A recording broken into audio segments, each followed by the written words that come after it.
नमस्कार, capital TV Bihar देख रहे हैं। मैं हूं आपके साथ शिवानी रतूड़ी। बिहार विधानसभा का विशेष सत्र 24 अप्रैल को बुलाया गया है।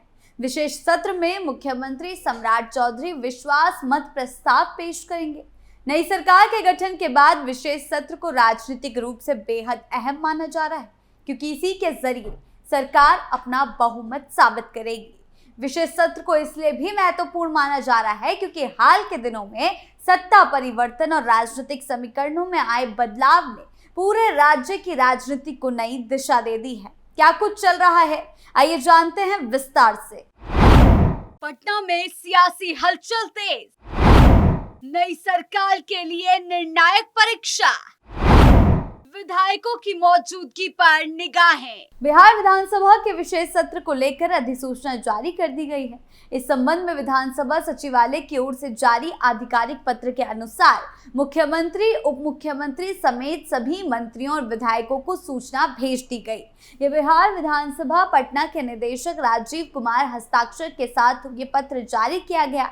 पत्र में साफ लिखा गया है और उल्लेख किया गया है कि 24 अप्रैल 2026 को 11 बजे से बिहार विधानसभा भवन पटना में आयोजित किया जाएगा। इस सत्र का मुख्य एजेंडा नई सरकार की ओर से विश्वास प्रस्ताव पेश करना है। माना जा रहा है कि मुख्यमंत्री सम्राट चौधरी के नेतृत्व वाली सरकार इस सत्र में अपने बहुमत का परीक्षण करेगी। राजनीतिक गलियारों में इसको लेकर हलचल तेज हो गई और सभी दल अपनी अपनी रणनीति बनाने में जुट गए हैं। विधानसभा सचिवालय की ओर से जारी पत्र में सभी विधायकों से निर्धारित समय पर सदन में उपस्थित रहने का अनुरोध किया गया है। पत्र में यह भी साफ किया गया कि सत्र की कार्यवाही समय पर शुरू की जाएगी और सभी सदस्यों की उपस्थिति अनिवार्य है। वहीं इसे लेकर जेडीयू एमएलसी नीरज कुमार ने कहा कि जनता के बीच तो फ्लोर टेस्ट हो चुका। तेजस्वी यादव बिहार से राजनीतिक रूप से फरार हो गए। निशांत कुमार की सक्रियता ने उनको अशांत कर दिया है, लेकिन सम्राट चौधरी जी नवनिर्वाचित विधायक दल के नेता हैं, इलेक्टेड हैं। राबड़ी देवी जी का सिलेक्टेड नहीं है, तो स्वाभाविक है फ्लोर टेस्ट होगा। तो एनडीए घटक दल की तो पर्याप्त संख्या है और विभिन्न महागठबंधन के घटक दलों के अंदर में भी जो अंतविरोध है तो कोई व्यक्ति निष्पक्ष रहता है, चाहे चित्त में रहेगा चाहे पट में रहेगा, किसी के साथ तो खड़ा रहेगा। इसीलिए हम समझते हैं कि तेजस्वी यादव जी आप किला बंद कर दीजिए। आज उसका ज़मीर तो जरूर कांपता है कि नीतीश कुमार ने इस बिहार को सजाया है।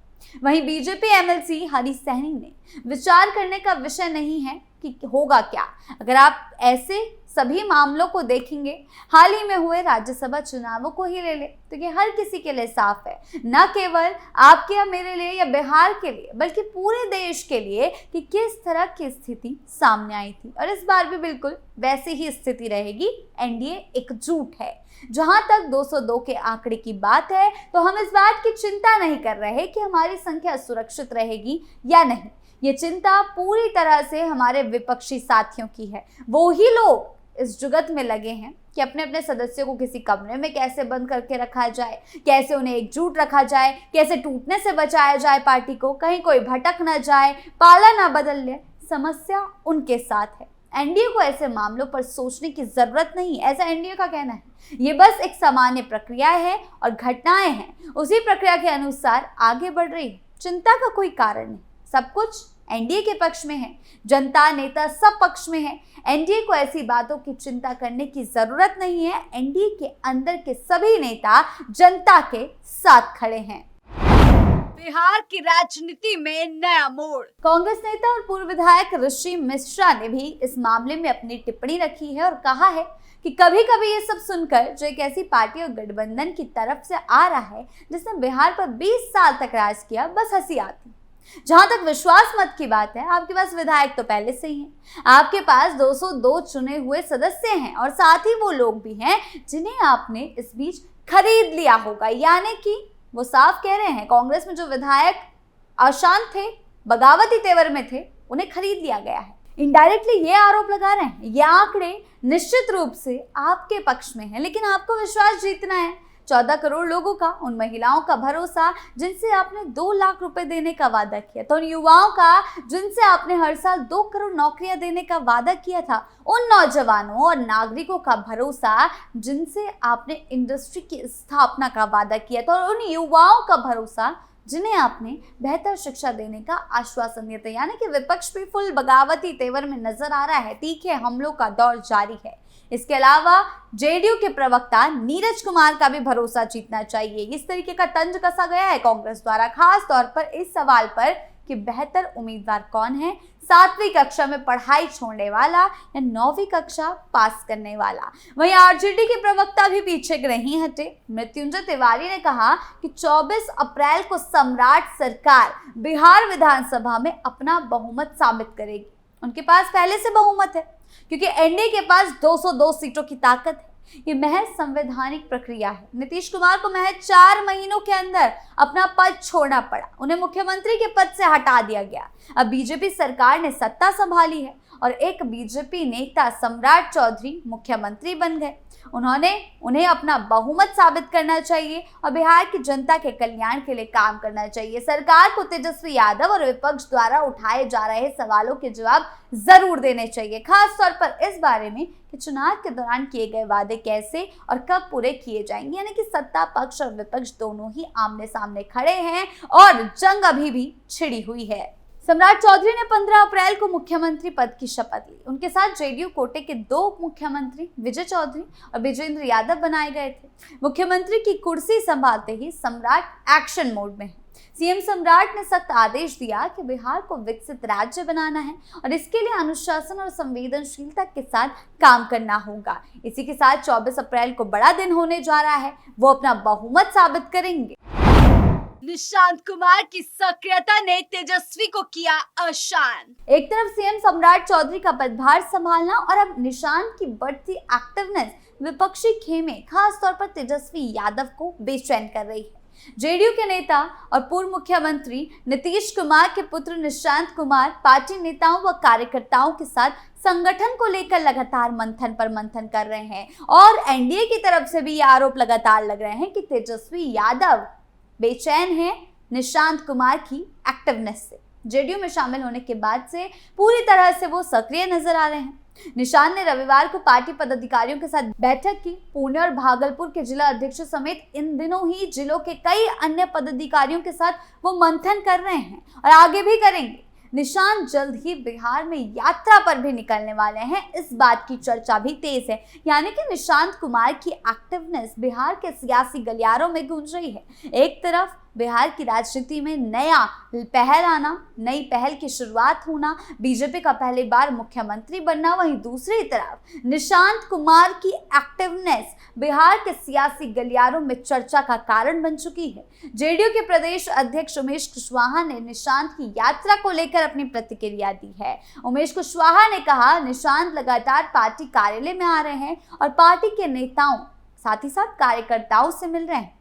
वो संगठन के कार्य को देख रहे हैं और समझ रहे हैं। इसी दौरान वो भागलपुर और पुणे के जिला अध्यक्षों समेत पार्टी के अन्य पदाधिकारियों के साथ बैठकर विचार विमर्श करेंगे। इस दौरान वो संगठन की स्थिति, उसकी रूपरेखा पर विचार करेंगे तथा आगे की रणनीति बनाएंगे। यानी कि निशांत की एक्टिवनेस से जेडीयू के अंदर भी काफी अच्छा माहौल देखने को मिल रहा है। जहां ये लग रहा था कि पार्टी बिखर जाएगी, वहीं निशांत ने पार्टी को संभालने की जिम्मेदारी अपने कंधों पर ले ली है। उमेश कुशवाहा से जब पूछा गया कि निशांत यात्रा पर कब निकलेंगे, तब उनका कहना था यात्रा के बारे में रोड मैप बन रहा है, सभी चीजें हो गई हैं, तारीख फाइनल होते ही बताया जाएगा। यानी कि नीतीश की तरह निशांत भी अब जनता के बीच उतरने जा रहे हैं। ऐसे में तेजस्वी यादव का गायब रहना, जनता के बीच कम जाना, ये दिखा रहा है कि निशांत की एक्टिवनेस से तेजस्वी परेशान है और अशांत हैं। बता दें कि इससे पहले निशांत ने पटना में कार्यकर्ताओं से अपने पिता के कार्यों को आगे बढ़ाने की अपील की थी। शनिवार को जेडीयू दफ्तर में पार्टी नेताओं कार्यकर्ताओं से मुलाकात की। इस दौरान पार्टी संगठन की मजबूती और भविष्य की रणनीति पर भी विचार विमर्श हुआ। वहीं संडे को भी यही देखने को मिला, यानी कि आगे चलकर भी निशांत ने साफ कर दिया है कि नीतीश कुमार के नेतृत्व में वो आगे बढ़ेंगे, उनके कामों को वो आगे लेकर जाएंगे और बिहार में यात्रा निकालना इसका सबसे बड़ा एग्जाम्पल है। निशांत कुमार ने कहा कि नीतीश कुमार के सुझाए गए रास्तों पर चलकर बिहार को विकास के शीर्ष पर पहुंचाना है। उन्होंने पार्टी की नीतियों और उपलब्धियों को जन जन तक प्रभावी ढंग से पहुंचाने पर बल दिया। इसके पहले जेडीयू कार्यालय पहुंचने पर निशांत कुमार का भव्य स्वागत किया गया। निशांत कुमार के जेडीयू दफ्तर पहुंचने की खबर मिलते ही बड़ी संख्या में जेडीयू कार्यकर्ता वहां पहुंचे थे।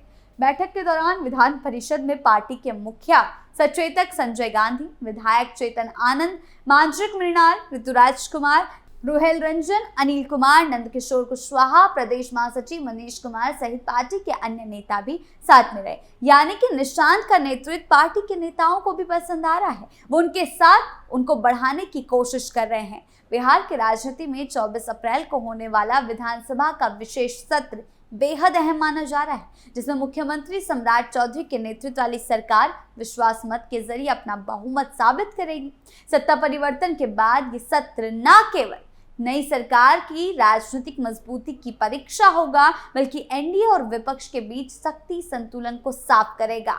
इस पूरे घटना के बीच विपक्ष के नेता तेजस्वी यादव सरकार पर सवाल उठा रहे हैं, जबकि सत्ता पक्ष से संवैधानिक और सामान्य प्रक्रिया बता रहा है। वहीं नीतीश कुमार के पुत्र निशांत कुमार की बढ़ती राजनीतिक सक्रियता भी चर्चा में है, जिससे राज्य की सियासत और भी ज्यादा इंटरेस्टिंग हो गई है। कुल मिलाकर ये सत्र बिहार की मौजूदा राजनीतिक दिशा और भविष्य की सत्ता समीकरणों को तय करने में निर्णायक भूमिका निभा सकता है। आपकी इस बारे में क्या राय है, हमें कमेंट सेक्शन में जरूर बताएं। वीडियो को लाइक करें, शेयर करें और चैनल को सब्सक्राइब करना ना भूलें। धन्यवाद।